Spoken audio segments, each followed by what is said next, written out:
WLFE-DB Radio has LGBTQ shows like Across the Pond, Rainbow Soul, Everything Yet Nothing, and Inside the Drag Closet. Check out the schedule on WLFE-DB.com. You can even watch them on TV at WLFE-DB.com under LGBTQ Friends, right off our website. Again, it's WLFE-DB.com for your LGBTQ shows and more.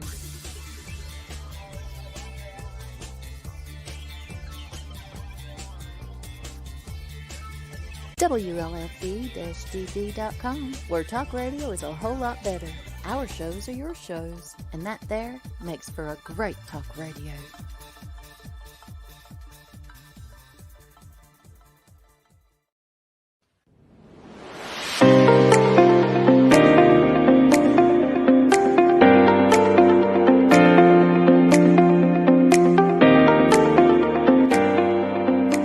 Tune in to Kaleidoscope Eyes with your host, trans man Lacrosse Ortiz. Every week, we will be touching topics within the LGBTQIA plus community. We will also be having interviews with individuals within the community and allies. Journey with us as we share in their struggles and triumphs every Thursday at 7 p.m. Eastern.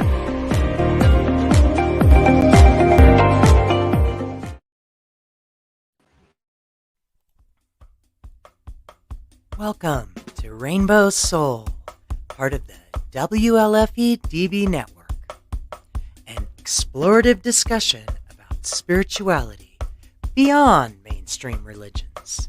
Hollis Taylor, author, psychic, astrologer, and alchemical mage, brings their non-binary perspective together with fellow drag king and trans man Lacrosse Ortiz, a Jewish Taino with spiritual background of exploration that has led him to an atheist perspective.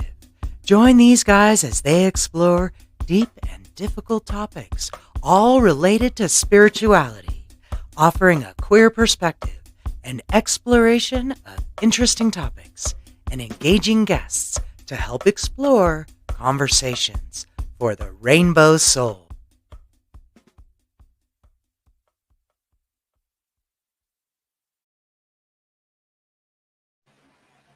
Hey, welcome back, Lacrosse. I made I reached it. through and give you a big hug and tell you welcome back. I need it. Thank you. Welcome back. I know Eric is even saying, "Hey, Yeah. Lacrosse." Hi. Yeah, welcome back. Yes, And we're so glad you're here. So welcome to Rainbow Soul, everyone. I'm Hollis Taylor. I'm an author, a psychic, and a general queer weirdo. And, you can check out my book. It's called Divine Androgyny, A Sacred Path for Gender Variant People. So, Lacrosse, tell us who you are. My name is Lacrosse Ortiz. I am a Jewish Taino atheist. I believe in spirituality without a supreme being being a part of it. And glad to be back. Glad to be back. Made it. We're glad you're back. We are. Yeah. Look, even Eric is glad you're back. Oh, thank you. Thank you. They love you. Oh. And I'm just going to say that, stuff happens sometimes to all of us. And, we missed you last week. And I'm sorry that, you had a little accident. Well, maybe it's not as little. You can tell them what happened. Yeah, my car was totaled. I got hit by like a SUV, and it totaled my car. Ended up with a concussion, whiplash, and I've been sick. So it's been a week. So just trying to get my bearings and try not to let it ruin things for me. So yeah. I hope you're taking care of yourself. Oh yeah, I've been napping a lot, sleeping. I think the concussion just makes you really fatigued, and being sick on top of it, I'm really fatigued and tired. But every day a little bit better, so that's the main thing. Well, look, everybody missed you. Welcome back. Hi, Sandy says welcome back, and Tamala is glad you're back and okay. Oh, thank you. And Eric is glad that you're okay. Yeah. I think we're all relieved that you're okay, and because we Yeah. love you and we care about Oh, you, and that's the way it is. So yeah. you got people that care. I know that's a beautiful feeling. I mean, I'm really so many people reached out, and it was such a blessing with so many people just reaching out and the kindness. It was a good feeling. It still is a good Important. feeling. Yeah, it's important. It's important to feel Oh that yeah. way. And you know what? That's important. It's really important because that leads us to our topic today, which is so weird and unusual, but that we're going to actually talk about self-love today. Because I was kind of like, wow, lacrosse is going to come back on self-love. Yeah. Okay, well, you know, if you were wondering if the universe was trying to send you some messages, I'm glad you're listening because here they are. So, anyone that's listening today, just know that you have some stuff to probably harvest from this show today about self love. I don't know any other most powerful tool ever in all of my healing, everything I've been through, guys. Like, I've been through crap. Like, my childhood was a pure hell. You can read it in my book. My adulthood, I got pregnant at 17. If it was bad, it's happened to me, okay? And yeah, there's people that have had worse stories, but I had a pretty bad story. I have a pretty rough story. I think you can catch it on Lacrosse's show. Hmm. You can catch some of it. And the one thing that if I was to say there's one thing that helped me heal, I'd have to say self-love. Yeah. The interesting thing about self-love was that when I started to harvest it, everything else just seemed to work out. My codependent behaviors started to pull back, and I didn't have as many of those. And I noticed that I was a little bit more selective about the people in my bubble and in my circle. I was also more compassionate for others, and even compassionate for people, even was able to accept the love from others. So many things just started erupting out of it. So I don't know. Have you ever explored self love like this, Lacrosse? Have you ever found it so healing? Absolutely. One of the biggest things with me is I call it self-preservation, self-love.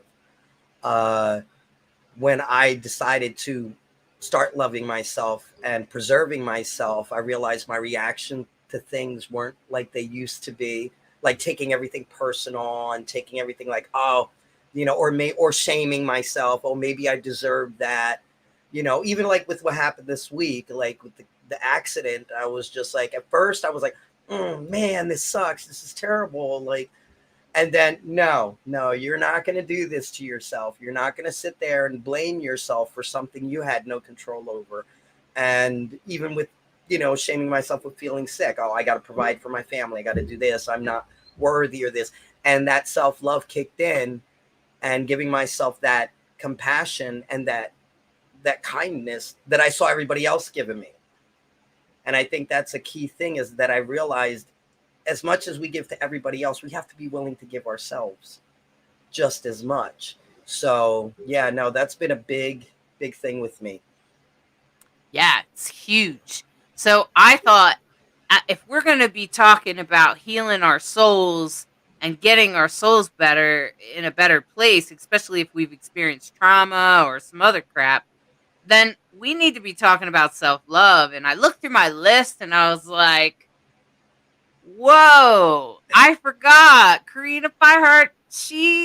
Whoa. So I found this person on my list that's actually a friend through my partner, and she is actually a really awesome self love coach.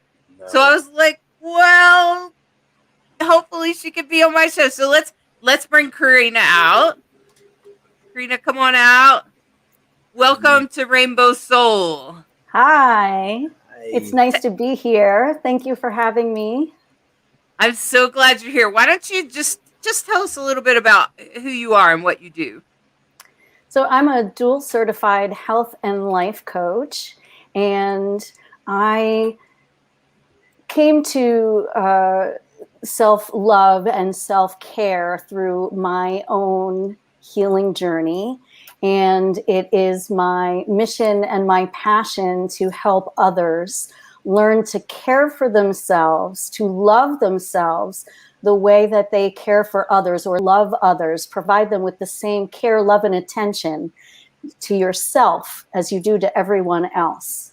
And I have worked with a lot of people who are overgiving. So I work with overgivers who struggle with exhaustion and lack of time. And I help them to learn to care for themselves the way that they care for others so they can live a happier, healthier life. So they can live their life in alignment with their values so that when they are giving their love to other people, that they're doing so from that place of empowerment, fully resourced, so that they're giving from not the cup, but they give from the saucer. So if you have a cup and you're giving from your cup, you're taking away from what it is that you need. So I encourage people to give from the overflow. That's the surplus. It's what collects in your saucer. And so that is my mission and my passion. And I'm so happy to be here having this conversation with the two of you and with your viewers. Oh, that's beautiful, Karina. I love the saucer reference. I haven't heard that one yet. I've heard spoons and things like that. Yeah. But what a great analogy of the saucer overflowing. Yeah, what a great, wow. And I almost want to now go back to, was just having a self-love conversation with my daughter-in-law just the other day. And I now I want to like take that back to her right away, because she's definitely dealing with that part of her. Well, look at this. The community welcomes you. Eric is saying hi, Karina. And I think Hi. you know Bright Hawk. Great to see you, Karina. She's here. Hi, She's Bright watching Hawk. the show. Yeah. And Andrea is loving your analogy. And yeah, it looks like they're already loving you. And Yeah. and I think that self-love, like the magic power of self-love. And I think that's like almost like sometimes people are like think I'm exaggerating, and I'm like, no, really. It will, if you just learn to love yourself, you don't focus on anything else of your other stuff. Like those be like, well, I self-sabotage and I do this and I do that, and they have this whole list of things that they do, and I'm like, no, really. Just focus on self-love. Just focus on loving yourself. Man, everything else transforms. Is that true for you too? Have you found that, Karina? Absolutely. And I was listening to as you were sharing, and I completely agree with you that as I was, I wasn't always in this position of being able and capable of loving myself. I learned how to do that from being in a really dark place. And being in a relationship where it was a codependent relationship, and where I had been giving so much of myself and I was doing so much for others that I lost myself. I didn't know who I was. I didn't know what I needed. I didn't know what I wanted. And when I broke away from that relationship, the realization was, if you don't learn to love yourself and care for yourself, you're going to die. Because you are literally exhausting all of your resources for other people. And if you don't learn this critical skill, you are going to die. And that moment was the turning point for me. It was literally like somebody smacked me on the back of my head, like, wake up. If you like, your survival is dependent on your ability to love you and care for yourself. And so that is when the healing took place. That is when the possibility of healing opened up for me. And as I became brave enough to dare to accept myself, I started to see the unfolding, and the healing was possible. And as that started to happen, yes, everything else fell into place. Every area of my life was affected by focusing on myself and my needs first. Not that I wasn't doing it for other people, but I needed to make sure that I was getting what I needed first. It really is that overused cliche of putting the oxygen mask on yourself first. But if you do not put the oxygen mask on yourself and you are dead, you cannot help anybody. That is the hard reality. So, and one of the places that I've seen some people really do this, and I know Lacrosse, you can totally identify with this, is parents. Our children are born, and even like I was mentioning, my daughter-in-law, she has 2 kids, and I'm like, as soon as kids come in the picture, parents abandon themselves, and I'm like, oh, don't do that. Your kid needs you to take care of you so that you can be a better parent. Because I feel like as a parent, if you don't do something for you and everything is about the kids, you're going to burn out. And the next thing you know, you're in tears and you can't even be present for your child. And I know I myself have done it. I did it. My son's now 27. Have you done that, Lacrosse? Absolutely. Absolutely. I literally devoted, when I had my first, I literally devoted my life to my children. Everything I did, everything I ate, everything I breathed, everything I did.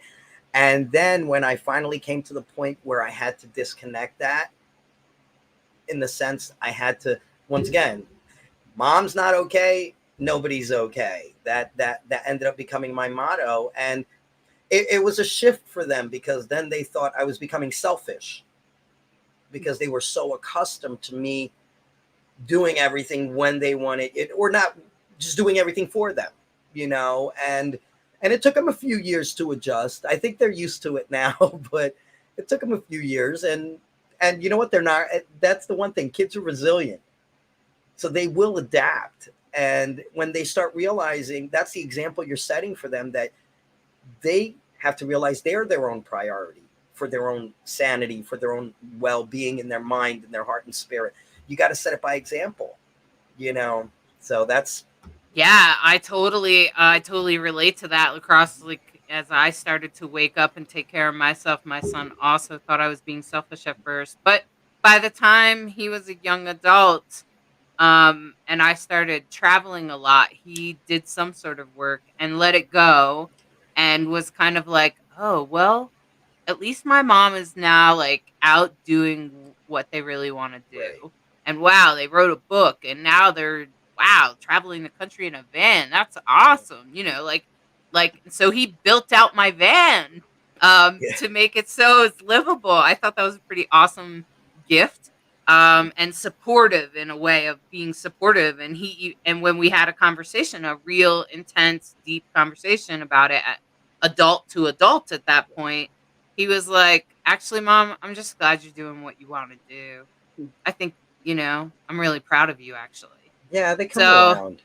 yeah, they come kind of grow around. up a little bit. Yeah. So I want to just give you hope. If you're a parent out there and you're listening to this right now, just know that the more you take care of yourself, you're actually serving as a role model for your kid. And your kid can hopefully learn from you. Karina, I'm sure you probably coach some parents, right? yes. And, I wanted to say that one of the things that my pediatrician, when my first son was born, as a new mom, feeling like, okay, where's the user's manual for this little being? Tell me all the things I should do so I don't mess them up. And she said to me, the most important thing that you can do is to take care of yourself. I chose to nurse.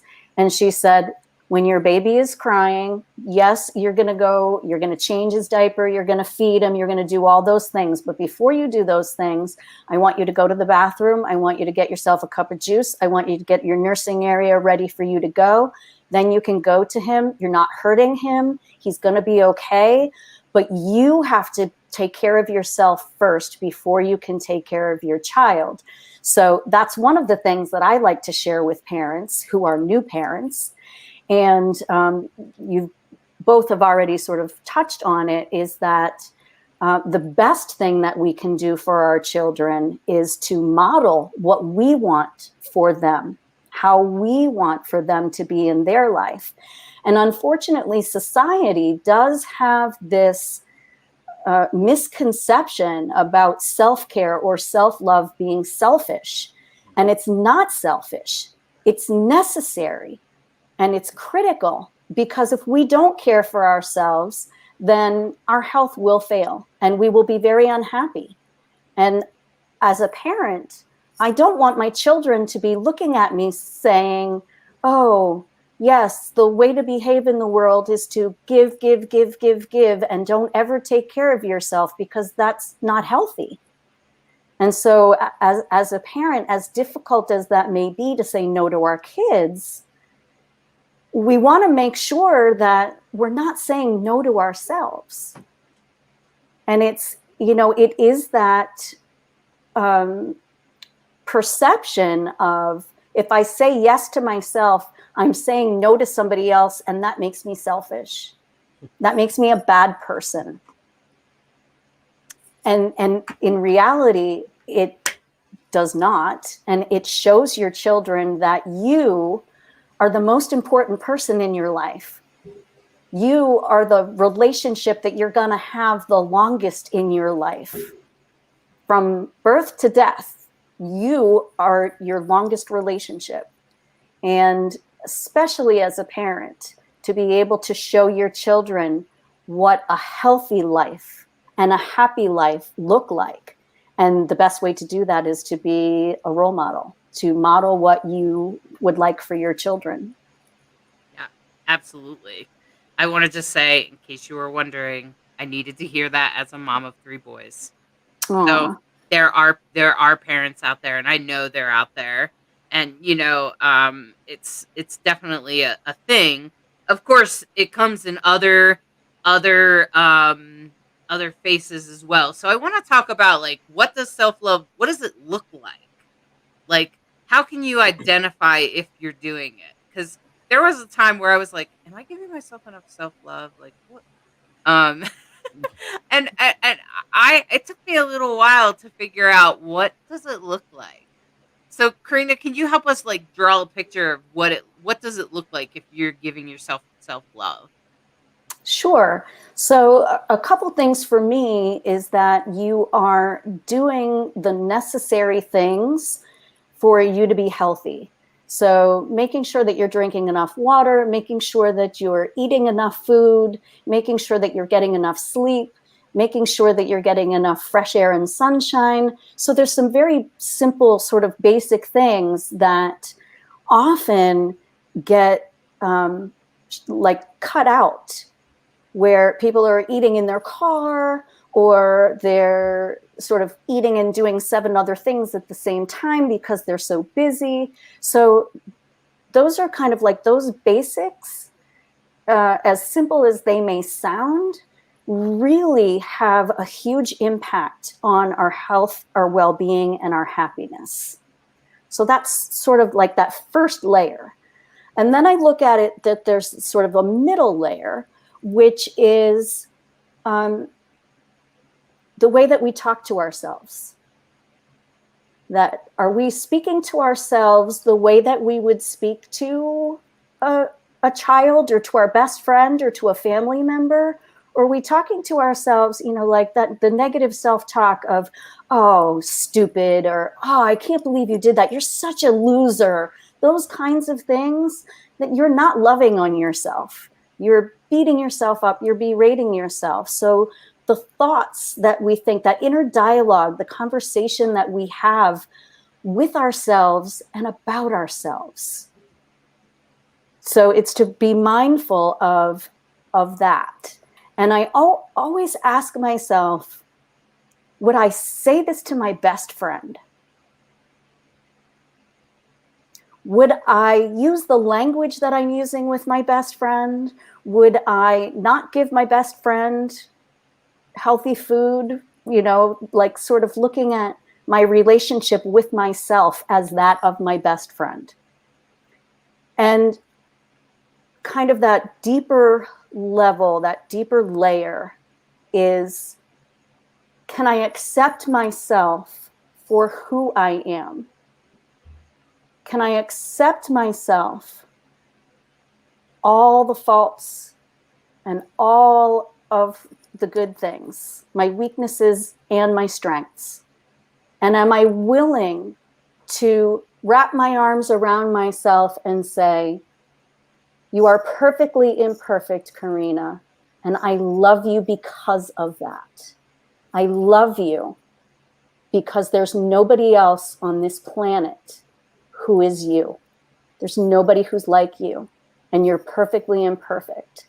And so some questions, or some like taking inventory and doing a little bit of self-inquiry, is to ask yourself a couple of simple questions. And I think the first one is, am I treating myself the way I would treat my best friend or a small child?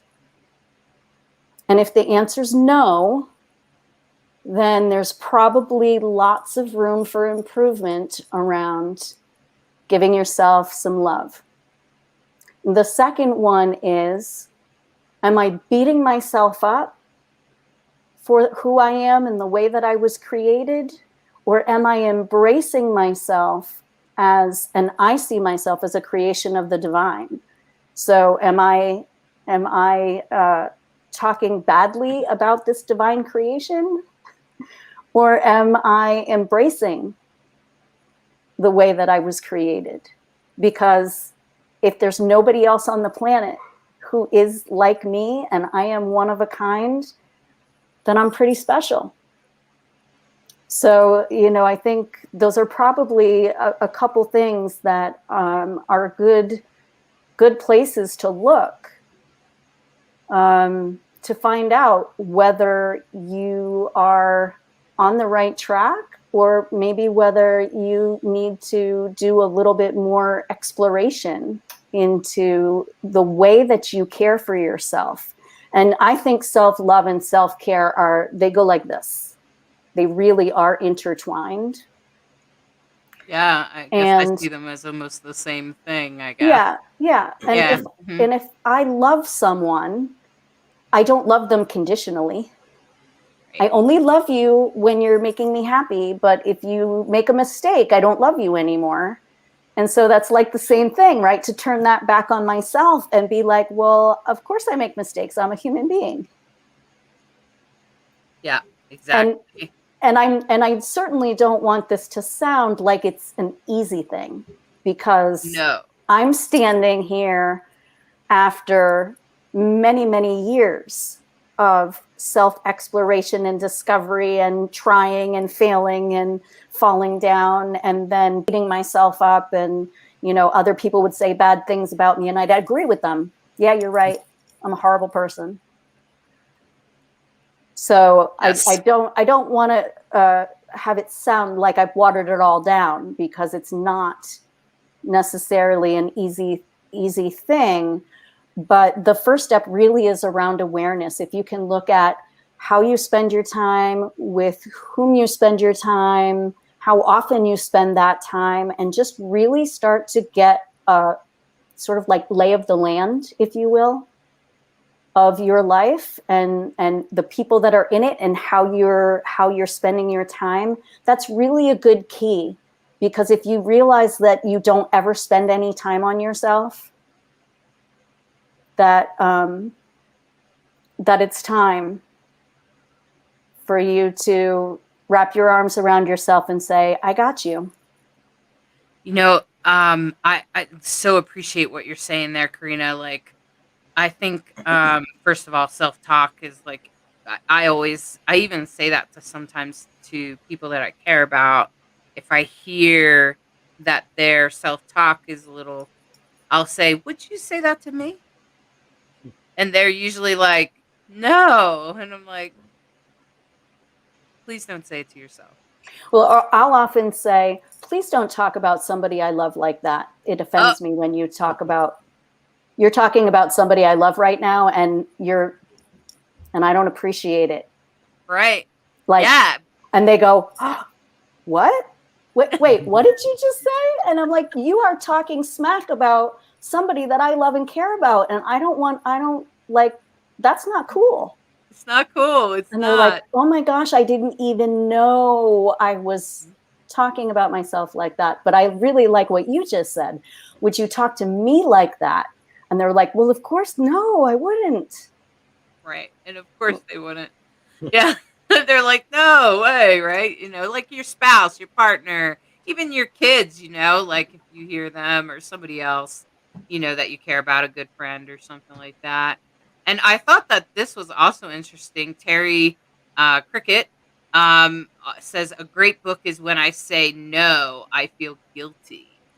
And that is another sign, I will say, that there might be something going on with self-care or your shadow work, because I also like the way Eric was saying, so shadow work and self-care kind of Yes. go hand in hand. And I would say yes, Eric, especially like if you say no to something and then you feel guilty about it, um you might need to look at why you're feeling guilty about it. And I know that there's some of us that have strong placements in astrology, because now astrology defines that each one of us are uniquely, perfectly imperfect. We were made perfectly in the reflection of the stars, and you are perfectly challenged in what you're supposed to be challenged. And some of us have some strong placements that create that energy that as soon as we say no, we feel a little guilty. And I happen to know that Cricket has this placement. I think you might have it too, Lacrosse. And it's like, and I have it, and you feel it. And but I think it's what you do with that guilt that is most important, because you may feel the guilt at first, and then I go, but I'm just trying to take care of myself here. I gotta take care of myself. I have to put myself first. This is really important that I say no here, that this boundary is here. And you might want to check in or sleep on it or whatever. And sometimes I sleep on it because, dreams. But yeah, so I think there's a lot of different signs. Lacrosse, I know you've probably dealt with some of this. I know that I've heard you even talk about sometimes with us. Oh yeah, like I would say like a lot of struggle would be like you said, the guilt, like the shame of saying no, or just like the bad talk. Like I know I'm guilty of it. I've done it, where I'm just like, oh man, moron, you know. And it sucks that I do that, but then there is this other side to that, which I can say is I'm a very sarcastic nature. So I'm only joking when I'm saying it, but then I don't realize the power of the words. So even though I'm only joking or being sarcastic, like I'll trip and I'm like, geez, Princess Grace, but you know what I'm saying? But so it's hard to start taking that inventory and accountability on your speech, because it'd be easy. This is 50 years of doing that. And that's where, like, I appreciate you saying this isn't anywhere you get to overnight. This is constant inventory, constant awareness. It's not easy. And Lacrosse, if I may interject for a moment, hearing you say that you're sarcastic in nature and that you're joking. Yeah. But there's a part of you that doesn't know that you're joking. Mm-hmm. Part of you hears that and inventories that. Right. And stores it. And if somebody has ever said that to you, then it's going, there's the confirmation. Mm-hmm. There's the confirmation. And you're joking. Yeah. I mean, we all do like kind of the same thing. I trip over it. I was a professional dancer. I'm like, you're graceful,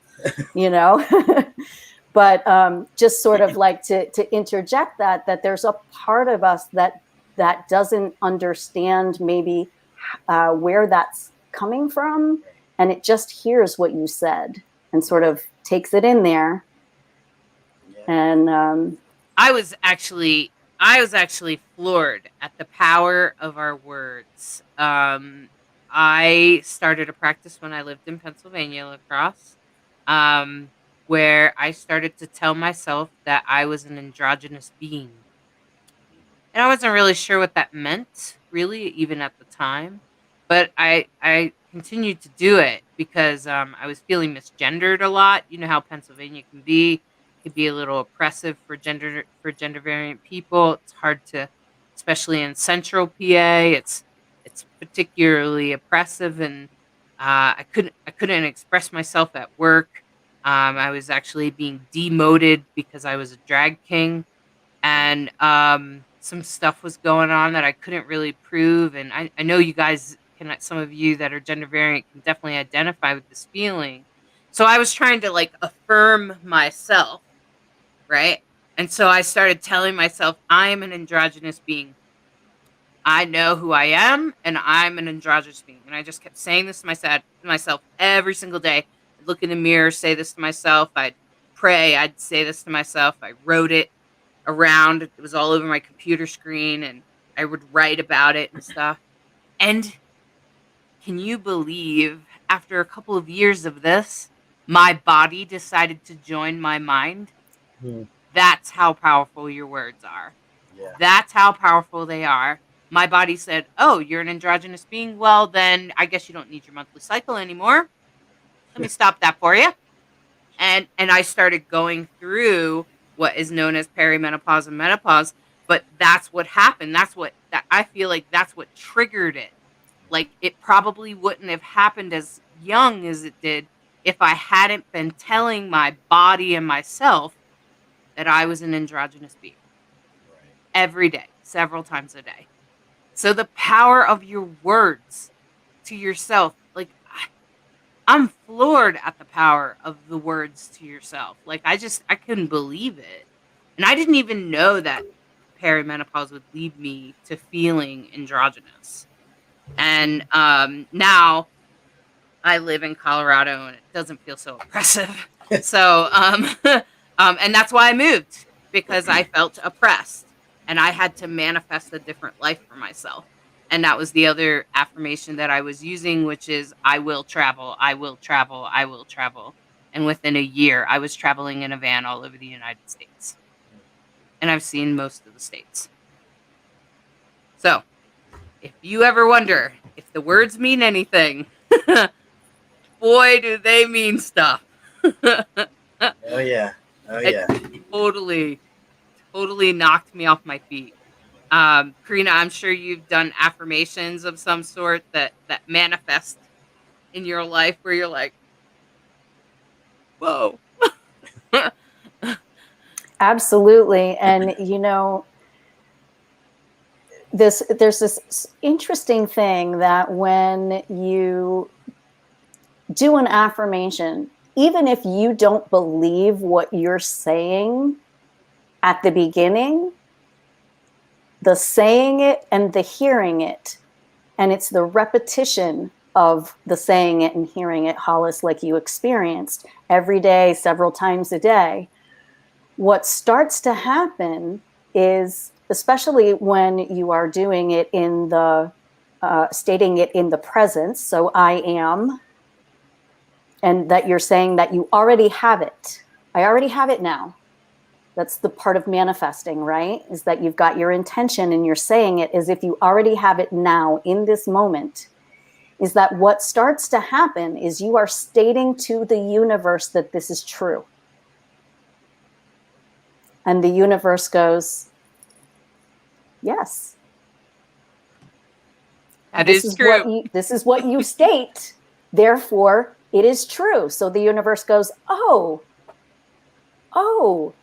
you live near the beach? That was my dream, right? To live near the beach. And I now live near the beach. And it did not happen in any way, shape, or form that I thought it was going to happen in. But every day I say to Bob, we live here. We live here. And we were at the beach yesterday and we were at the beach today, and it's 8 miles from where we live. But it's because I was saying, I'm going to live at the beach. I'm going to live at the beach over and over and over again. And I saw it so clearly in my mind's eye that the universe was like, oh, you're going to go live at the beach. Here, let me help you. Let me help you go live at the beach. And so it's kind of that same thing around self-love, right? If you say,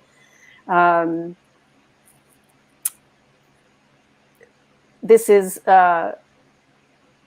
sort of a tricky example, but I'm going to throw it out there and see if it lands or sticks in any way. But if you say that I am beautiful, right? I have a beautiful heart. I have a beautiful soul. I create beauty in the world. People look at you and they go, what's different about, something's different about you. Did you get your hair cut? You're like, no. You're glowing. There's just something, I don't know what it is, but there's just something about you. It's because you are stepping into being beautiful, and that you create beauty, that you have a beautiful heart, you have a beautiful spirit, and that you are spreading beauty wherever you go. And people see it. And people experience it. And when they're around you, they experience it. And that's one of the things that a lot of people said to me when I first, so I'm from Pennsylvania. I don't know if you remember that, Hollis. I'm from Eastern Pennsylvania. Good for And and I left when I was 18 to go to Harrisburg, so middle Pennsylvania. And then when I left Pennsylvania, I promised myself I would never go back. And I've been back several times since then. But when I left, right? And I went back to Pennsylvania, went back and moved in with my parents in Pennsylvania. And so many people who hadn't seen me in 20 some years said, oh my gosh, are you okay? And everybody said that they could see darkness behind my eyes, that I lost my light, and that I looked like like darkness was in me. And that is when I said, if you do not figure out how to do this, you're gonna die. It was like literally the life was draining out of me. So fast forward, being in Pennsylvania, being there for a little while, and people hadn't seen me. I saw them like 3 or 6 months later, and they're like, oh my gosh, you look amazing. You're like, you look bright. Your eyes are light. You just look like you're glowing. And I didn't realize that that spirit, that spark of love, when you tend to something, you tend to your garden, right, or a plant, and you love it and you care for it and you look at it, and it's so beautiful and so healthy and vibrant. And so that was what was happening to me, is that I started to get that light back. And it was through the affirmations, it was through the you are deserving of love. You are deserving of love. You are deserving of love.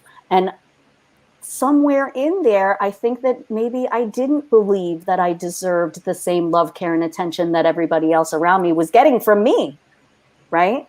So it is the power of those words, and it is the affirmation that puts you in a position of having power over your own being, where you take the control of your own life back by, and you said before, Hollis, boundaries. When I say no to you and you get angry and I feel guilty, hi, that's me. I finally realized that it's because I had leaky boundaries. And my leaky boundaries were letting people guilt me into saying yes because it's what they wanted me to do. And so I was like, oh my gosh, I don't want them to be mad at me. I don't want them to be upset. Oh, I'm running on fumes, but I have to do it. And I just learned how to be able to say, thank you very much. I would love to come to your party, but I can't do it right now.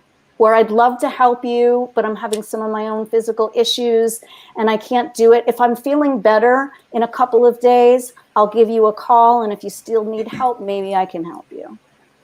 But, so there's a couple, it's multifaceted, right? Yeah. You have to feel like you deserve to be loved and get it from yourself and not feel guilty about saying no to other people so that you can care for yourself. It doesn't matter what it is, managing your energy, your mental capacity, your physical capacity. You just had a rough day and you feel like going home and not being around anyone. That's totally valid. And nobody should be allowed to say to you, oh, come on, I helped you. You owe me. Nobody should be able to say that to you. It doesn't matter who it is, and it used to get me really angry that people would be angry with me for saying no to them. And I find that has a lot to do with mental health, that codependence, as we're referring to, which is often the fear of saying no or feeling guilty about saying no. It has a flip side, and sometimes the flip side is narcissism. So if you have recently found yourself in the influence of narcissism, you might want to take a look at your self-love, because one of the keys that keeps codependence and narcissism going is the lack of self-confidence, the insecurity. And so, like Brighthawk is saying, in a land of narcissism, so just by the way, the United States and a lot of the world suffers for at least some narcissistic traits. And not everybody's a narcissist, but a lot of people suffer from sort of levels of it. And it comes from a lack of self-confidence. And I agree. And the interesting thing about that is that we if we don't work on our own self-confidence, then the mental health beyond that is like a domino effect.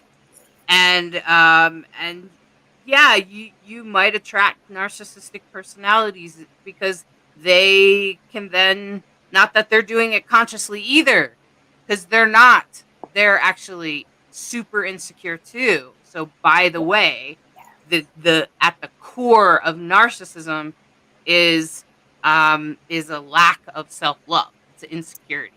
That's where it comes from. That's why they're sick. That's why they manipulate and do everything they do.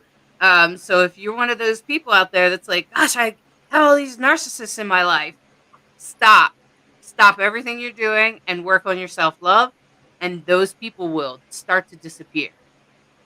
They won't be able to exist in your life if you're addressing your own self-love. And that's what happened to me, Hollis.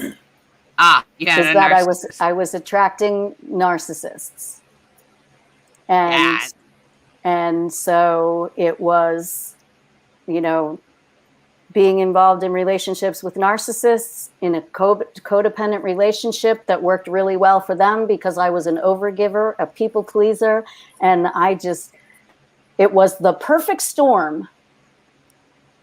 And one day I heard very clearly what the solution was, and that was exactly what you are talking about.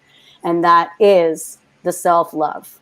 That is turning everything this way and giving it to yourself. And you're right. They cannot exist.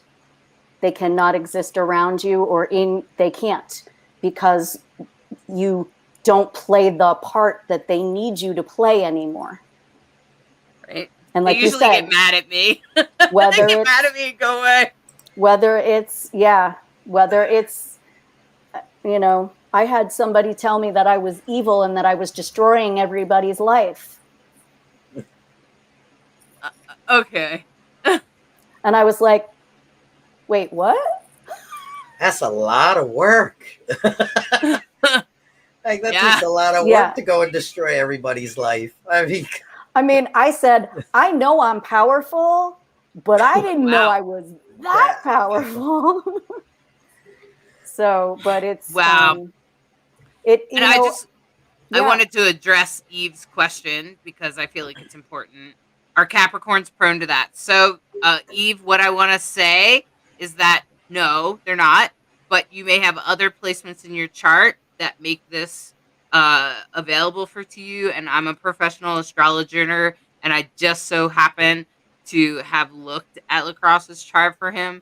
And one of the things about astrology that I would highly recommend for people is that it helps you realize that those parts of you that aren't so pretty, that maybe you don't like, are actually perfectly imperfect. They're placed there on purpose, and it gives you an intention and a purpose. And although they may be challenging for you, it and it doesn't mean that all Capricorns are not selfish or whatever. This is what you've said here is what I would call bubblegum astrology. It lasts about as long as a piece of bubblegum and goes about that deep, and you throw it out when you're done. So real astrology is when we look at your whole chart and we say, wow, Eve, you have this and this and this and this, and all of these things together make you perfectly unique. These are your challenges and these are your strengths. That's astrology. And that's what I do. I offer people astrology coaching that helps you realize that you're perfectly imperfect, just the way you are. So don't give yourself a hard time about being a Capricorn. Just wanted to address that. It's interesting because we're talking about that you start setting these boundaries. Like I ended a 20-year marriage with a narcissist, and that ended up being this big blow up for them because they were so accustomed to having this lifestyle, me being the codependent that I had given. And when you and that's what ends up happening. That person believed I was the devil and I was trying to ruin their life and I was trying to destroy everything. And I'm just like, because I'm destroying your whole image, and this image isn't help. I can't keep up with this of what you need me to do. And when you start setting those boundaries up, especially when you suffer from codependency, it's hard to set up those boundaries because I don't know if codependency goes hand in hand with against self-love, because it just, there's just no way you can be codependent and have self-love. It's just almost impossible in my eyes. Yeah, I don't think so. And that's hard to sit there and look, you're 4 kids in 20 years marriage and saying, no, enough is enough. And I love myself more than this situation. And sometimes it is hard decisions like that you have to make to sacrifice for self-love. Yeah, definitely. Yeah, definitely. I've had to walk away. And one of the things that I've noticed that is the biggest difference since I went through some really intense self-transformational self-love work where I was really focused on self-love for a long time, for several years, like before that versus after that. And before that, I would allow narcissistic people to come into my life. I'd welcome them. Frankly, I'd do tons of things for them. I'd love them up. And now I actually gave myself a hard time about this at first. I started to go slower. I was like, wait a minute. Let's take this relationship one step at a time, because I don't know if we're gonna go that far. And I'm not just talking about romantic relationships. Right. I'm talking about especially spiritual relationships, because I was in a cult, and the cult was run by narcissists and sociopaths. Okay, and so when I left and then went into a new spiritual situation, I had a period of time in there that I did all this intense yoga, self-love stuff for years. And I did drag, which also requires, as you know, Lacrosse, that requires some self-love there. And then I stepped back into the spiritual community, and this particular community, I was like, I don't know. We need to go slow. Yeah. And we did. And I did. I went slow. I gave a little bit, but then I started seeing some red flags. And I was like, oh, wait a minute. I'm not sure I want to give anymore because there's some things happening here. And I started drawing lines. Yeah. And I noticed the center of that cult. He suddenly didn't like me very much anymore. He suddenly didn't want me at his event so much.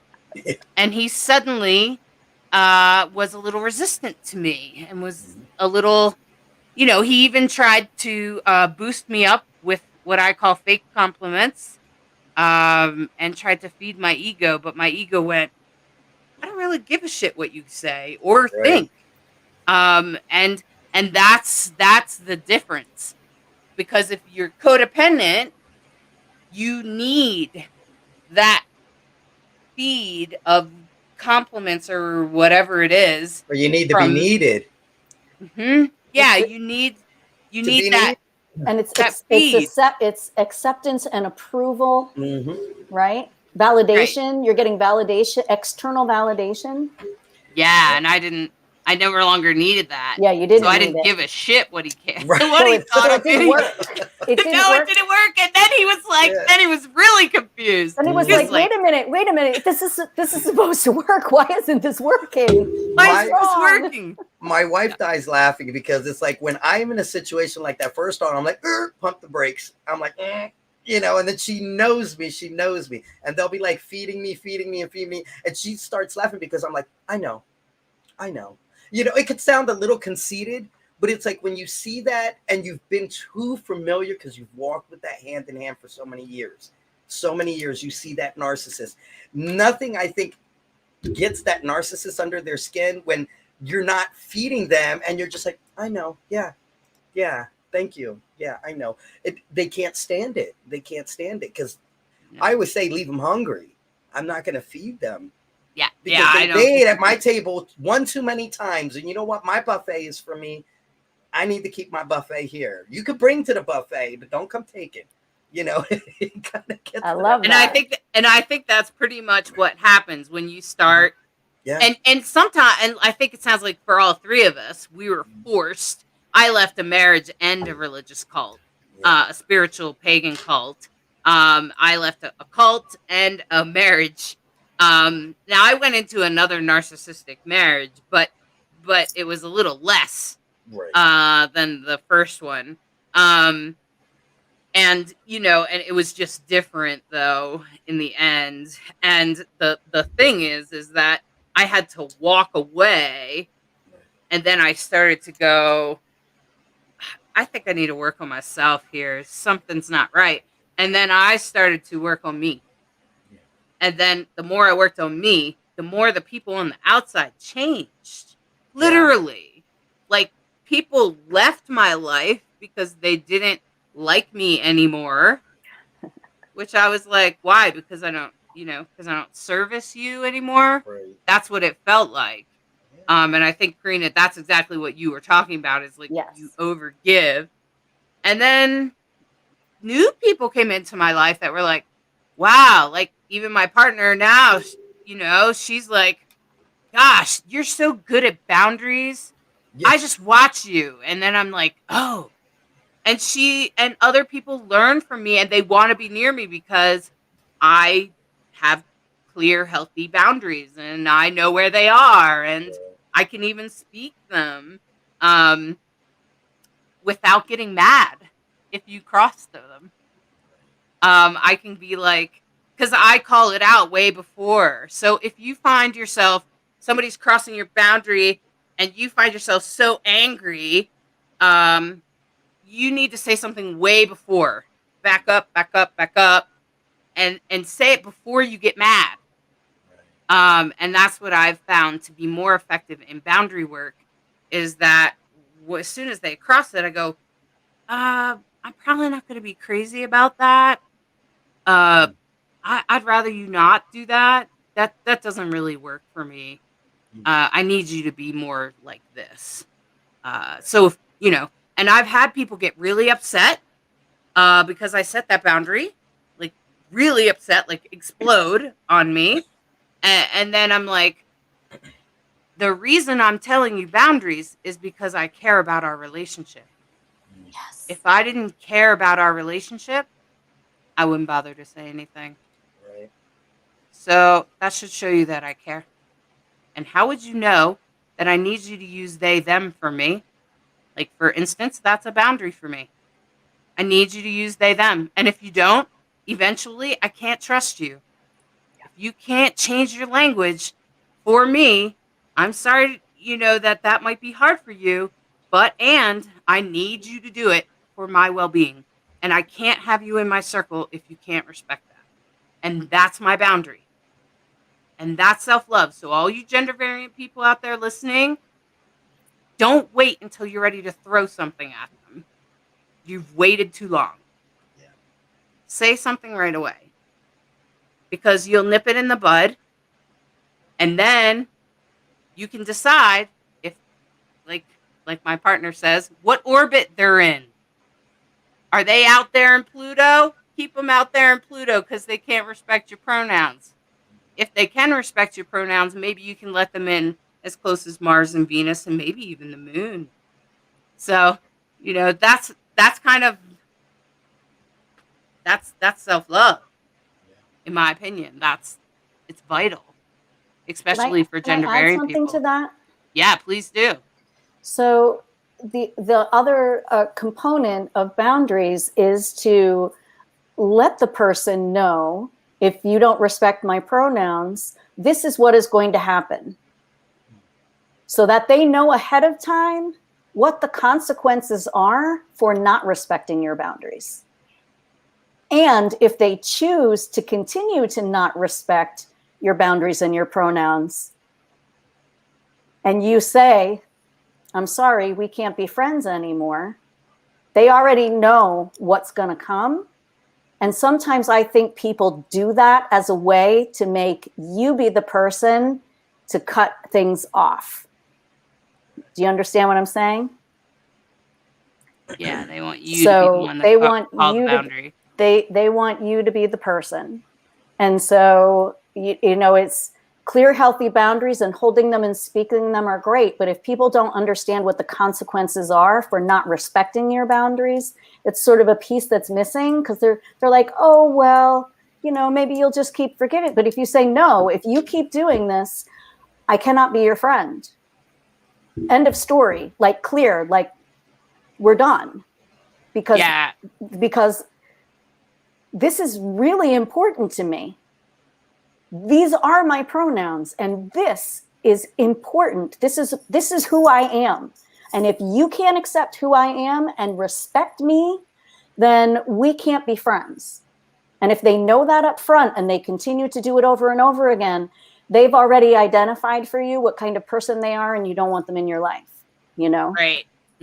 I've definitely had to do that, my friends. I had a friend that was even part of Fire Circle community, and she just kept doing it and doing it and doing it. And after a few times, I said, I really need you to change that. And if you can't change it, I can't trust you. So then I can't have you in my circle.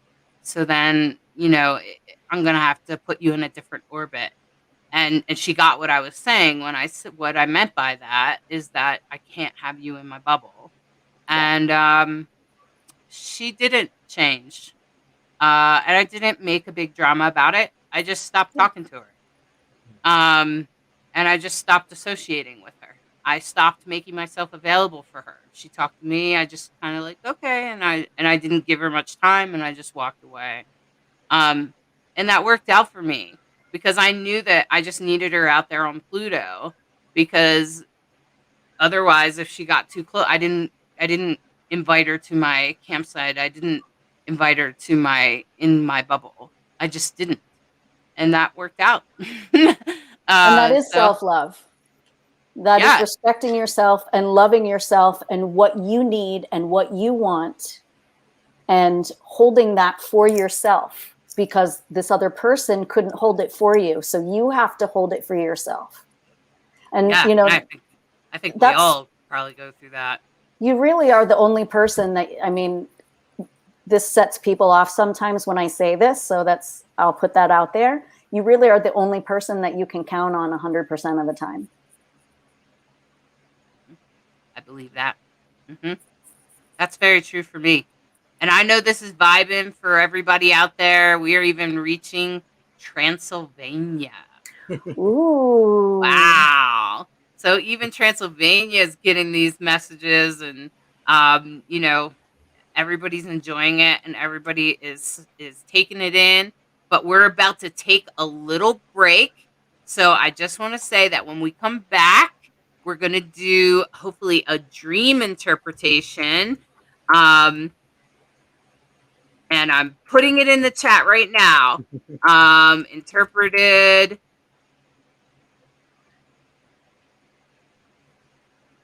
Okay, so you have the few minutes that it takes us to take a little commercial break to get your dream up in the chat so that Lacrosse can do a little dream interpretation. For now, we're going to take a little commercial break. Go get your drink, go to the bathroom, do what you got to do, and get your dream up in the chat for us.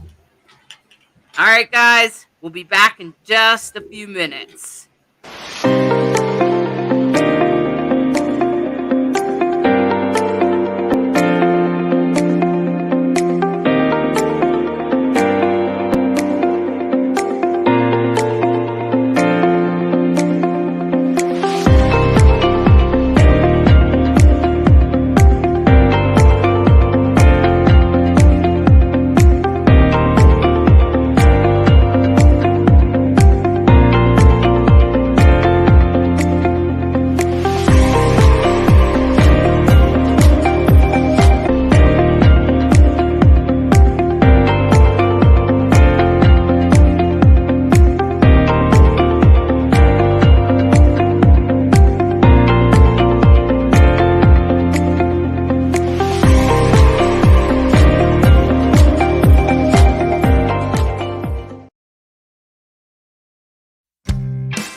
WLFE Digital Broadcast Network is on TV.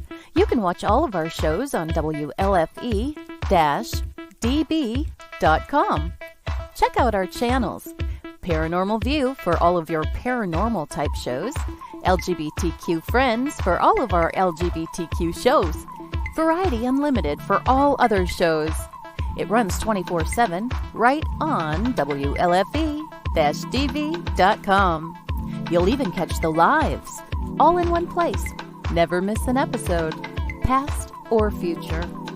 WLFE-DB.com, where our shows are your shows.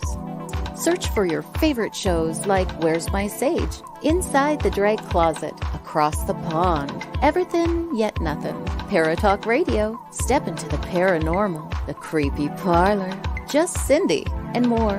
Now you won't miss an episode. Remember, follow Facebook Live and YouTube Live. Make sure you subscribe and follow your favorite WLFE-DB radio shows. You can find our shows where you listen to your favorite podcasts, like Spotify, Amazon Music, iHeartRadio, and more. WLFE-DB Radio is looking for podcasts to join our family. You don't have to fit any strict genre. We're a plethora of shows. If you're looking to jump on a growing network, then contact us at WLFEDBradio@gmail.com. Wow, Amazon Music just got a whole lot better. Your favorite shows from WLFE-DB Radio can now be found there. Yes, we are on Amazon Music, found under podcasts.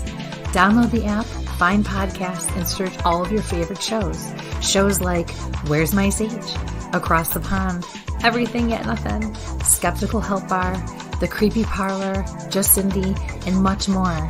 Now you don't have to miss an episode ever. Amazon Music is WLFE DB radified. Hey, I'm Hollis Taylor, and I'm a non-binary person, and I call myself a divine androgen.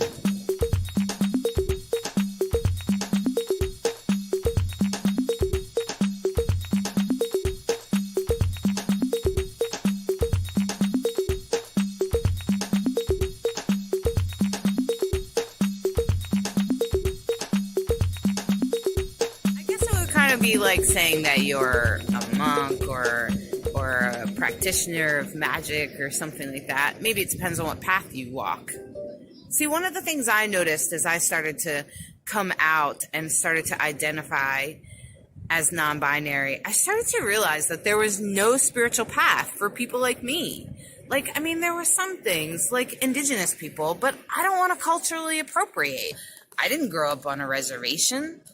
And I think Two-Spirit is great, and I want them to keep it. And I felt like I had to define my own path, because I didn't have a huge background in these things. And so I started to explore things. And, of course, some religions shame us, right? And then there's some religions that don't even include us, like Wicca. I went to many rituals, and never, not once, did they mention someone that was both or neither gender or god or goddess. Unless you asked, and then they would often have a goddess or something. But there was no language for it. And so as I started my own spiritual path, my own path of holistic learning, I learned that I really needed a spiritual path in order to be who I was. I felt like it was part of humanity. It was part of being a human. And I needed to be celebrated in my spiritual path. I needed to be seen, and I didn't want any of the shame. So that's not for me. That's theirs. And so as I started to unfold, I started to realize that I had my own path, and each one of us actually do. You do. Everybody does. Has their own spiritual path that they're to unlock. Your authenticity is in your heart, just like it was in mine. There were some things I had to go through to unlock those keys, to get closer to who I really was inside. Because all of us are divine conscious beings, and you have to work through some weird stuff sometimes, like cultural norms, and gender roles, and gosh, mental health and the crap your parents programmed in there. Sometimes we have to unfold that out. And when we do, we get to an authentic person when we move through those surface things. And when we find our authenticity, we can go deeper. We can love deeper. We can love ourselves deeper. We can love other people deeper. And we can enjoy our life fuller and more, and feel more complete by the time it comes time to, end, because we all die. None of us get out of alive. So just consider, as you start to identify and find your gender is not something that was given, that is not something that was assigned to you when you were born. As you start to realize your gender expression, no matter what it is, I'm talking to the drag queens, the drag kings, the gay guys, transgender people, non-binary people, gender-neutral people, all of us, we're all here for a reason. The divine sent us here. We're all here to define our own path. Make it what it is. Follow that part of you that doesn't follow the rules. The part of you that doesn't do what other people are doing. Because that part of you will lead you to the path you need to be on. And you will manifest the beautiful things that the world desperately needs. All of us are where we need you. We need you to step up and bring your most beautiful light to the world. And I hope that that's what this book does. That my book, Divine Androgen, A Sacred Path for Gender Variant People, and this channel will inspire you to find out who you are and open it up to the world and deliver it. as if we were all waiting for it, but we didn't know what we were waiting for exactly. Show us what that is.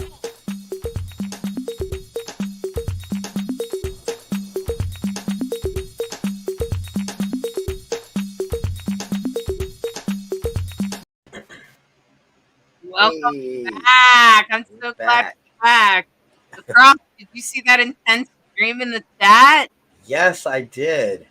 Wow, I did. That's very intense.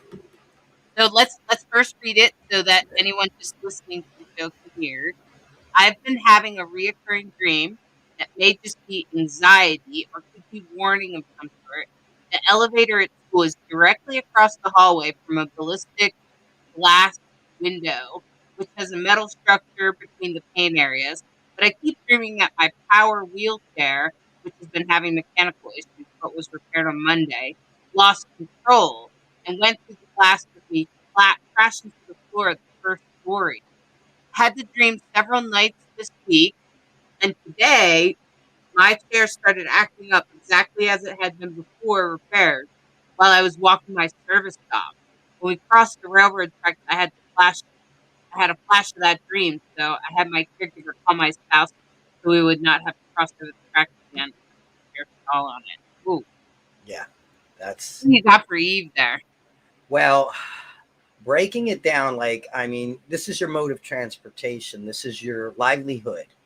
Um, and for it to not be working, and it's so funny that this dream comes up because I want to kind of counteract to my accident.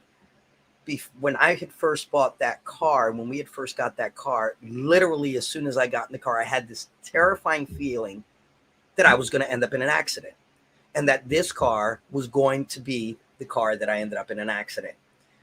And sure enough, and we only had the car a couple of months. Okay, like maybe 3-4 months, and sure enough I ended up in an accident. And I'm not one who's like believes in like the gloom and doom or prophetic or anything like that, but your gut is your gut, and it may be anxiety, it may not, because this is your livelihood. This is probably one of the most important things you need. So it's anxiety, yes, but it also could be a warning. This is something that you have to make sure that when they fix it properly. It has to be done right because you rely on it so heavily.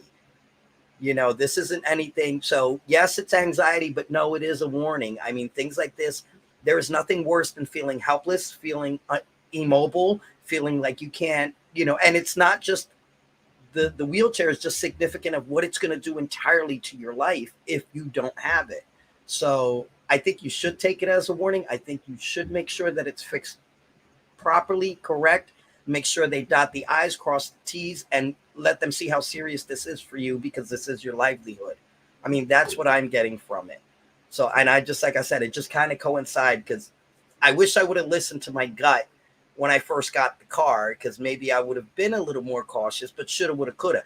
Don't wait until it gets you in a position where you could end up immobile or, God forbid, hurt or anything, So I would definitely take that dream as a warning and look into it deeper. Mm-hmm. And the only thing that I get on that is I get the same thing as you did, Lacrosse, really. Is maybe take it to a different mechanic, Eve. Yeah. A whole different mechanic. Just, I did that to my van because I kept having this feeling like it might break down or something, and I didn't want to get stranded. So I just took it to one Ford dealership, and they said one thing, and then I took it to a different one, and I got better results actually. Yeah. So so that's number one. Number two, though, is Lacrosse. Even if you could have changed your vehicle, do you think it would have avoided the accident? Maybe, maybe not. And sometimes I Maybe. think that even though crappy shit happens, because definitely does, like, I feel like your accident really sucks, Lacrosse. I'm not sure you could have avoided it, eh? Like, Probably not. and maybe there's something, and just because Yeah. one, just because one shitty thing happens, Right. sometimes it, like, here's the shitty, you're going along this road, shitty thing happens, you're up against the wall, you fall back, and that pauses you. But in the meantime, over here, this door opened, Right. and then you come back to and you're ready to proceed again. You got your backbone back or whatever. This has all happened to us. And then we're like, Yeah. oh, yeah. Yeah. Oh, I guess I could go that way. Yeah. And that other door probably would have never opened, or you would have zoomed past it, because because you were too busy, because the accident didn't happen. Right. And so sometimes when bad shit happens, so if that did happen, Eve, I just want to say that if something does happen, and I know how important it is, for your wheelchair to be functioning properly. I was a personal caregiver of people living in wheelchairs, and but I had a friend that she started having a problem with her wheelchair, and we had all kinds of problems with it, and then eventually she sort of lost mobility for 2 days.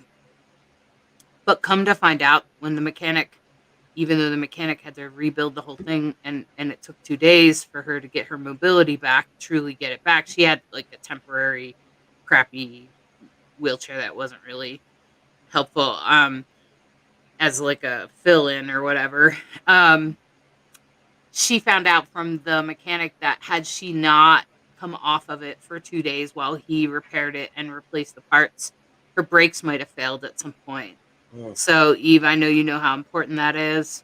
So you just never know what's going to happen. So, just take it one step at a time and maybe see a different mechanic. Yeah. Yeah. So, maybe see a different mechanic. And I think you might be getting a little bit of a hit, Eve. And maybe you might need to be careful about what you're doing. You're driving, Eve, like if you're not paying attention or whatever. So I just want to say that, like, because And one thing that to could add. happen. One thing to add. Sometimes when you're mobile, you have no choice. I mean, immobile, you have no choice but to look at your circumstances, and that is one thing I did also get out of that. So maybe it's also telling you stop, listen, think, things like that. Mm-hmm. Well, thank you so much, Lacrosse, and thank you, Eve, for sharing your dream. It has to be really intense for that. I just want to say thank you, thank you, thank Yeah, you. thank you. I appreciate that, Eve, of you sharing that with all of us. I'm sure there's other people that have had some similar experiences that may not be in a wheelchair. It could be something totally different, but the same. And so I just want to say that. And I also want to just honor this person. Um, if you feel judged, Lucille, everyone's welcome here. I see you're sacred sensual healer. I celebrate you just the way you are, my friend from Transylvania. Um, and also respect other people's boundaries. Not everybody wants to talk about sex, and that's okay. Mhm. But so if you want to talk about sex, I'm sure there are some people that would love to talk about sex regardless of what kind of body you're in, my friend. And then there's some people that don't, and that's okay. So we want to respect everybody's boundaries. We want everybody to feel comfortable here, and we love you just the way you are, my friend. And it's fine for you to be who you are. That's what Rainbow Soul is all about. And Eve is saying thank you. Thank you. It does help. Good. So just want to say that. And see, man, because our dreams, they definitely got some messages for us, eh? Definitely. And welcome, Dawn. Welcome to the show. Welcome. I'm glad you're here. We are talking about self love. We are focused on how in the world can we manifest self-love. And we have a fantastic guest, a fantastic coach. And I want to say, I'm going to bring Karina Phoenix Fireheart back out. But I want to say one thing is that she has an excellent Facebook. Check out her Facebook. She has lives regularly. Come on out, Karina. She has regular lives that you can listen to and connect with her and work on your self-love. So if you're feeling like this is something I got to work on, check out her lives. How often do you do them, Karina, these lives? I do them every Sunday afternoon. It's called Self-Care Sunday. And right now I'm working with a self-care card deck that I am basically shuffling the cards and just cutting them and doing a reading based on whatever card presents itself to us in that day. And it's looking at the deeper levels of self-care. Today we talked about silence and how that can be a part of self-care, but I do that every Sunday, and currently they're running anywhere from like 20 minutes or so. So they're real quick, very easy, and they are on my Facebook page if anybody wants to go check those out. The series that I'm working on right now, it's for 52 weeks. I'm going to be doing this series. Wow. And I love these cards. Are they your cards, or are they cards that you can find online somewhere? They're cards that you can find online. It's a card deck that's by Cheryl Richardson, and you can check out her her webpage at cherylrichardson.com. So is it Cheryl like CH? Correct. ERYL Richardson.com. And she's the creator of the deck. And their Hay House Publishers is the one who published the deck. But you can get them IndieBound, BAM, Amazon, I think. I'm sure her website has it, right? But CherylRichardson.com, and she's got a whole bunch of other things that are up there too. And different, there's a couple different artists that did the cards. And inside it shows you who they are and what galleries they're from, and how to, if you want prints of certain things. So I've been using this particular deck for myself and my own self-care probably since it was published, so like 20 some years. And often I'll just randomly center myself and pull one of those cards and ask, what do I need for myself most? And sort of use that as a way to set an intention for how I'm caring for myself. So. Well, here's something that I think maybe a lot of you could relate to. You know, I'm working on like my health and stuff, and I've been through a lot of stuff around my heart condition, and I keep running up against this resistance to exercise, and I know it goes for a lot of people. Because everybody seems to be like, yeah, I have that problem. A lot of people are like, yeah, I have that problem. And it's not just exercise. It's like simple things like take my dog for a walk. And I don't have a bad story about it, except that sometimes it's a little hard for me to breathe when I exercise.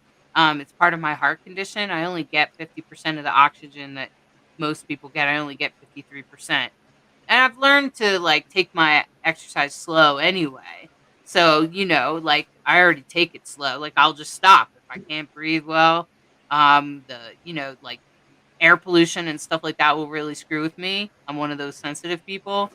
I'll just stop. So it's not like I'm not taking care of myself. It's not like the walk is bad, because it's not. It's actually kind of fun. Sometimes I have crows talk to me the whole time, and I'm thinking about lacrosse. I'm like, wow, lacrosse. I feel like lacrosse is with me right now. Sometimes I'm looking at the mushrooms, and the flowers are beautiful up here in the Rocky Mountains right now. Because, it's been raining a lot, which is fascinating. Which is kind of unusual. And, and I have a partner and a dog, and my dog is, of course, excited to go for a walk at any time, right?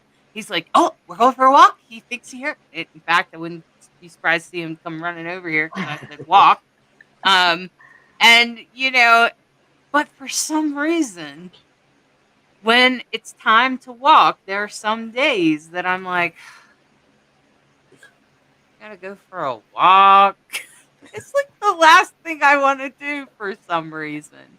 And I'm sure other people probably relate to this, right? Oh yeah, yeah. Yeah. I go to the gym and I'm just like, ugh. Like no, And no. it's not a bad experience when you go to the gym. No, when I get there, like once I'm there and I'm engaging, I'm good. It's just the whole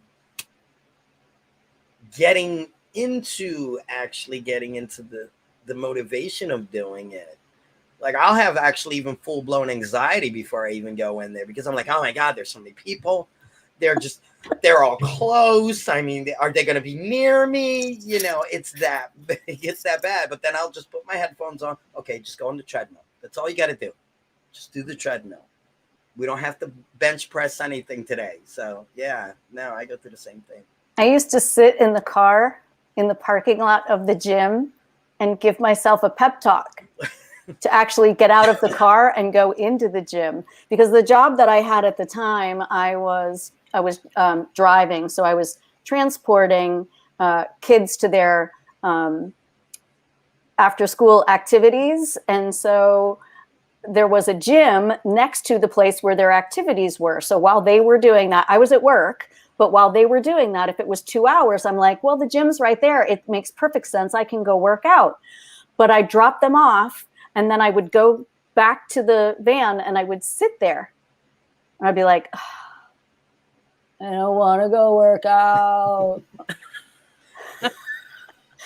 And then I would be like, all right, just think about it. Just think about it. You're going to go in there and you're going to sweat and it's going to feel so good. And then when it comes time for them to take your fat percentage and you weigh and everything went in the right direction, you're going to feel really good that you went to work out every single time you said you were going to. And I'm like, I know, but do we have to do it today? Can I just wait till tomorrow? Yeah. Yeah, and it doesn't help that I also have, like, I don't know, something wrong with my metabolism that makes it hard for me to lose weight. So I'll do all the right things, go to get on the scale, and it'll go up 2 pounds. And then I'm like, oh my God, are you serious? That happens to me a lot. I've lost 100 pounds, so it's just, I don't know. So I try not to base it on weight. Right. I try to base it instead on you'll feel better, or you'll at least know that you did the right thing when you do the weigh-in. If the weigh-in's screwed up, if it doesn't go in the right direction, you know that you did the right thing. And maybe you're just building muscle. It's the non-scale victories that are the most important, right? Yeah. So I'm just noticing it in myself. I'm able to get myself to the pool 3 times a week, no problem. I swim. I've gotten up to 20 laps in an hour, not too bad. I love to swim though. Like that feels like, and that's why I do it, because it feels like the best thing that I could do. Like if you asked me what do I want to do for fun, I'd be like, well, let's go swimming. You know? So I think that's part of it. So if you are exercising, find something you love to do. But there are other days that I just need to take my dog for a walk. And I need to take a walk every day. So it's good for my heart and good for my body. So, yeah. So if anyone has any tips, I'm happy to hear them. I like your pep talk idea, Karina. Just to kind of be like, okay, if you do this, you're going to feel good about your weigh-in, and you're going to feel good knowing you got your steps. You know, you met your steps goal. I have a steps goal that I try to fill. Yeah. And you'll be able to tell your doctor that you're doing this. You know, because that feels good to me, for me to be able to say to my doctor, I'm walking every day and swimming 3 times a week. You know, which is awesome that you are doing that, you know. And Thanks. One of the things that that I've learned through becoming a coach is that we always pick the thing that feels better. So if not going to the gym and working out, like honestly and truly feels better to you, you're not going to do it. If like going to the gym. Once I'm there, I'm like, I'm so glad I came. I don't know what my problem was. And lacrosse, I was the same way. I'd have anxiety about going into the gym. I don't even know what it was about for me. Yeah. I mean, I heard what you said, touch me.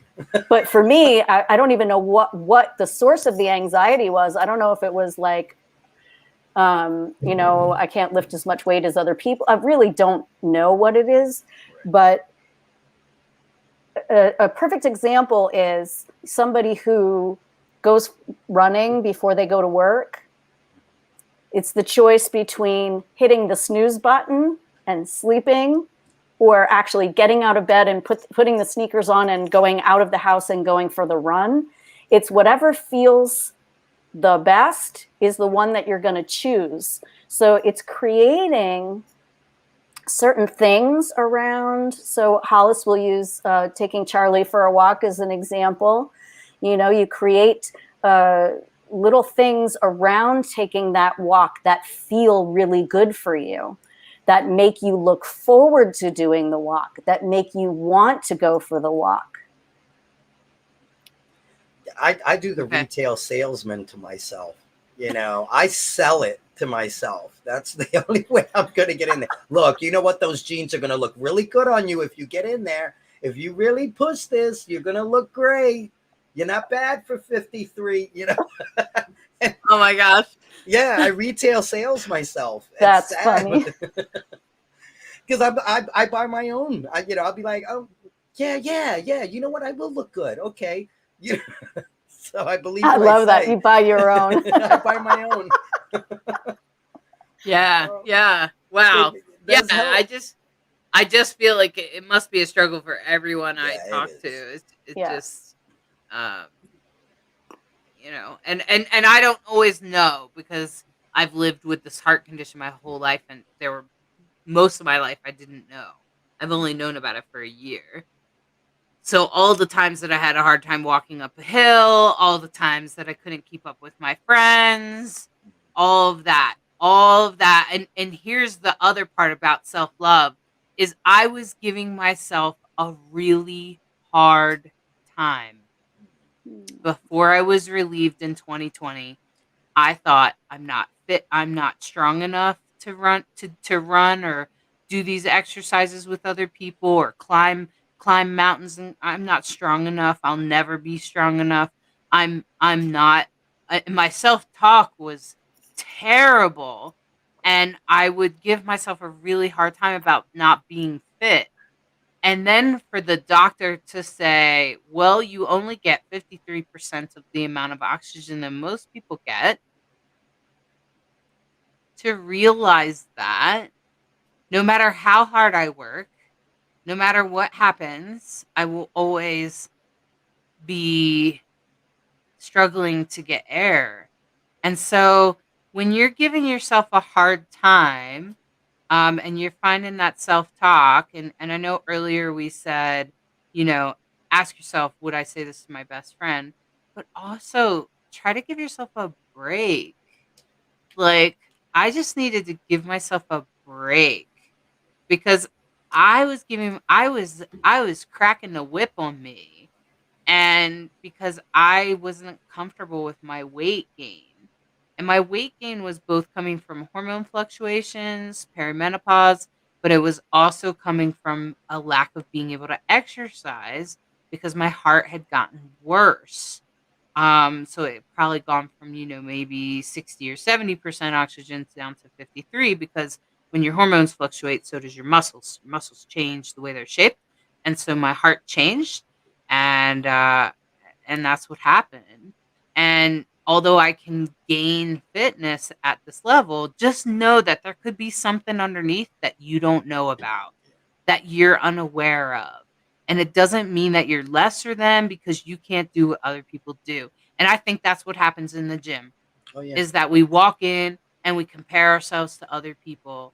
And I used to do that. I remember when I lived in Baltimore, I used to go to the pool and be like, I'll never be able to swim as good as them. And I give myself a hard time because I can't breathe. Right? Because if you're swimming, you can't breathe. And I already get half the oxygen. But of course, back then I didn't know that.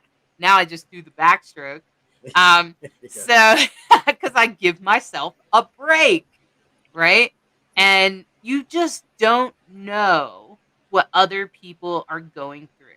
So even if you see that person that's on the treadmill, man, and they're booking it and they're running and they've been running for an hour, you don't know what they're dealing with upstairs. Yeah. Maybe somebody's dying in their life. Maybe something's really traumatic driving them to run that way. And you're trying to get yourself in a similar situation. Oh, yeah. So, like, I just try to remember that everybody's on their own journey. Yeah. I say always that look at that. literally. I'm at the gym. I'm like, look, I'm never going to be that meathead. All right. I'm never going to be that real big diesel type. Okay. I'm short and I'm okay with it. I'm little and I'm okay with it. And I'll just go on my treadmill. It's that same mercy, you know, because like you're saying, like we'll give somebody else mercy, but we won't give it to ourselves. Like if somebody else is sitting there going through a struggle, oh man, yo, no, take it easy. You know, don't do that to yourself. And for us, it'd be like, oh, pull that weight now. Mm-mm. Right. Yeah. Yeah. So give yourself mercy. Mercy on yourself. Yeah. Yeah. We call that compare and despair.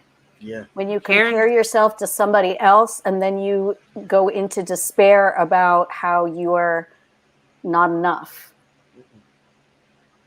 And you don't know what other people are dealing with. You don't know what's driving them. You don't know. And we don't always know what's going on with us. Yeah. You know, you could have something that you're not aware of, that, like Hollis, you know, you didn't know what was going on, and you had all of those, you know, convincing yourself of not enoughness in lots of different ways when there was a really good reason as to why you weren't able to do the things that you were doing that had absolutely nothing to do with you not being enough. Right. It was the way I was made. It's an inherited heart condition from my father. And so it's almost like, and I like to make the joke that I have a big heart. So we were made perfectly perfect, even our so-called flaws. Yeah. I'm not convinced they're flaws. So I try not Yeah. to say that my heart is messed up. I say that my heart is misshapen or unusually shaped or big. It's a big heart. And it's true. I do have a really big heart for other people. I want to give them lots of love and stuff like that. I have to take care of me. And so I just want to say, my friends, that you just let everybody be on their own journey, because everybody's on their own journey, even if you happen to be walking beside them in this time. Karina, do you have anything else to share with us before we end with the tarot reading? I think that it's really important to give ourselves compassion. It's really easy for us to be compassionate toward other people and not so very easy to be compassionate to ourselves, and to cut ourselves some slack, give ourselves a break. And when you are able to hold yourself in the space of compassion within your heart for, as I say, being perfectly imperfect, then it allows you space for love to grow. And when the love grows inside of you, then you can share it with other people. And so to hold yourself with a compassionate heart and to remind yourself that you are deserving of love, and that you are deserving of the same love, care, and attention that everybody else is, and that you are beautiful, and that you are deserving. And I think you're so deserving of joining Karina every Sunday afternoon on her live. I'm serious, because those lives help you do something good for yourself, right? So all I'm suggesting is that every Sunday afternoon, maybe before you come to Rainbow Soul, you go check out what Karina's got going on. and you just take that hour, 20 minutes to listen and a little extra time to do something for yourself. Do something for yourself today. I think even when you're finished watching today on Rainbow Soul, go do something special for yourself. Even if it's just go look in the mirror and say I love you. Whatever it is. I think that's beautiful. Thank you, Karina, for Thank you being here so much for today. having me here today. It was such a delight to join both of you. Lacrosse, it's wonderful meeting you. Same. And thank you again for the opportunity to talk about self-love. Yes. And helping to shift the way that self-love and self-care is perceived out in the world, and helping people to understand that it is very important. So thank you very much. I'm sending both of you so much love coming at you. And to everyone who's watching, I'm sending you so much love. Well, before we go into the tarot reading, Sandy, great show tonight. I really learned a lot. Thank you, Karina. That's very You're welcome, sweet. Sandy.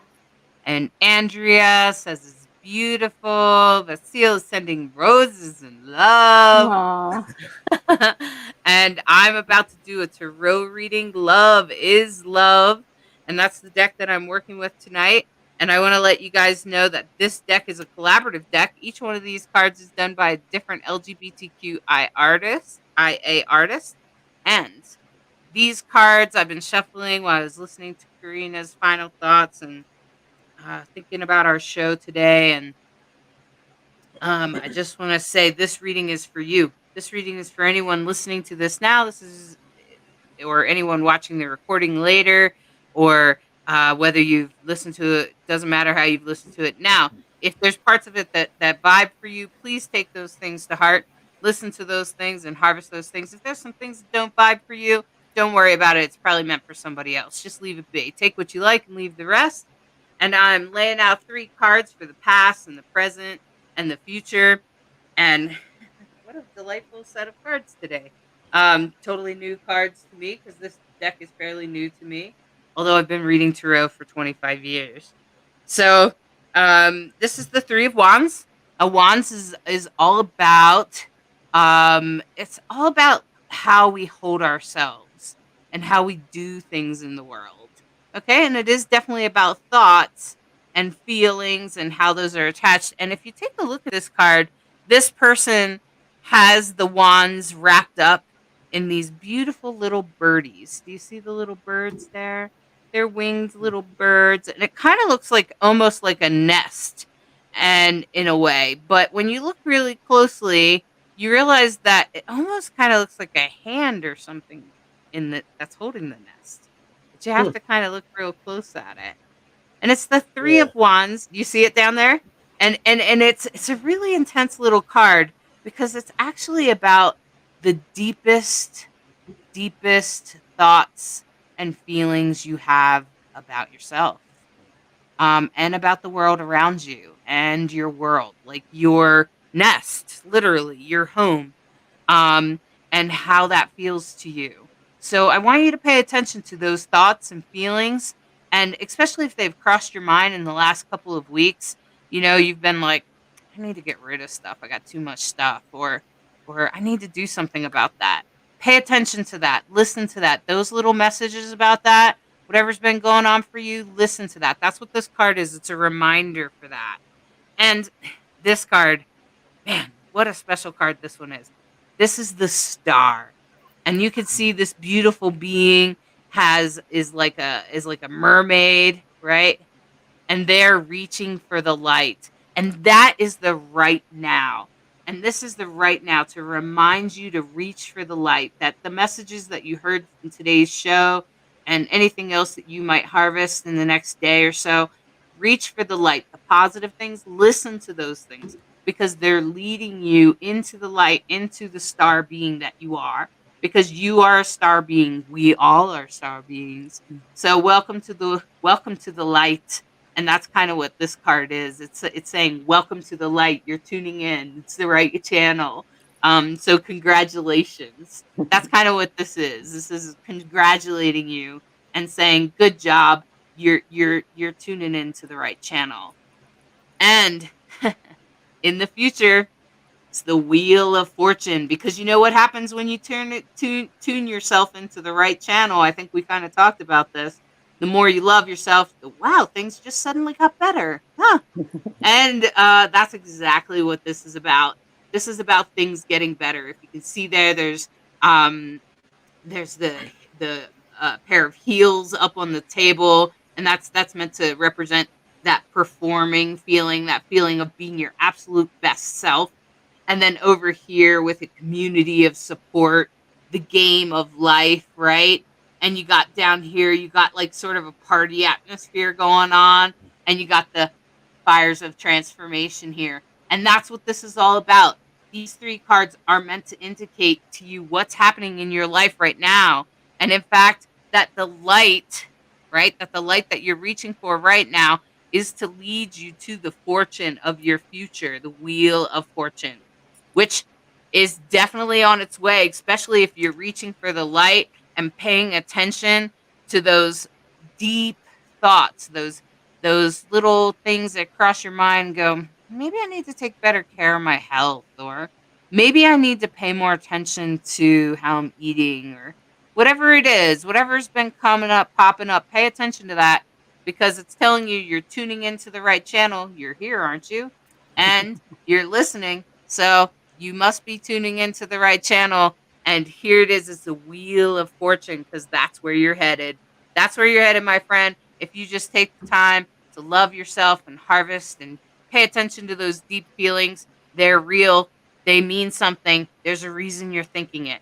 And that's what this is all about.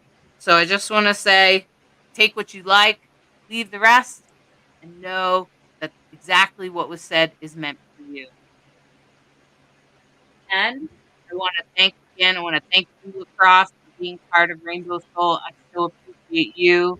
I Thank appreciate your you. perspective. I appreciate everything you got. And I don't even know if you've seen this comment, but someone said, Dawn said, Lacrosse has been a great inspiration in self-care. I've been so proud of him in the last 2 years. He's come a long way and has taught so many things to others in his experience in his life. Oh, thank So, you. Lacrosse, take Thank that you. in.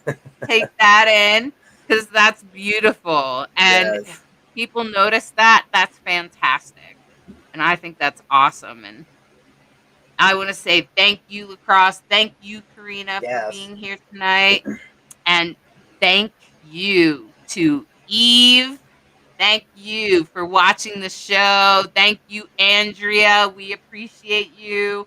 We're so glad you came to watch. And thank you, Sandy, such a loyal listener. I appreciate you all. And thank you. Thank you. Thank you. Thank you. We're so glad you're here, all of you. We appreciate you coming. We appreciate you watching the show. We appreciate you bringing your comments, your dreams, or whatever might be popping up for you. We hope to see you next week on Rainbow Soul, Sunday nights, 5 p.m. Pacific Time, 6 p.m. Mountain Time, 7 p.m. Central Time, 8 p.m. Eastern Time. Bring your questions. Be ready to ask some questions, my friends.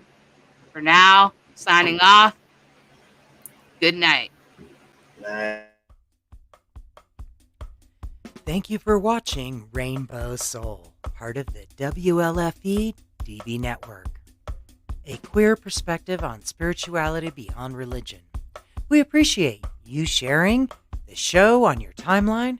Follow us on social media of your choice and join our Facebook group, Rainbow Soul. We want to hear from you. Share your topic ideas for Hollis and Lacrosse. Explore upcoming shows and interesting guests.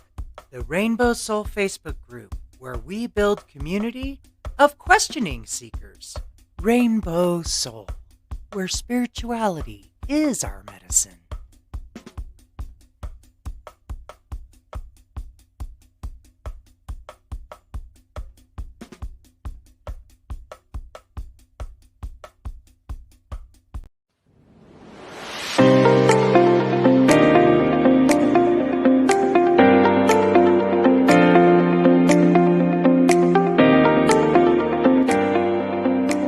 Tune in to Kaleidoscope Eyes with your host, Transman Lacrosse Ortiz.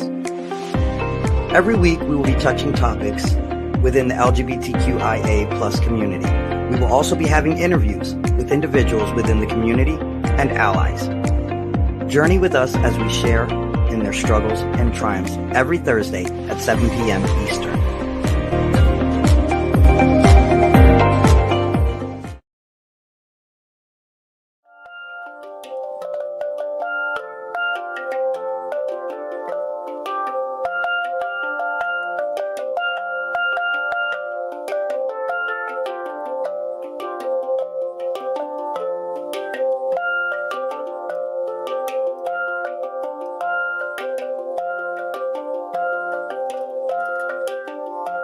And the firefly said, "Shine your light, shine your light, shine your light, shine your light, only you can shine your light. Shine your light, shine your light, shine your light, shine your light, only you can shine your light."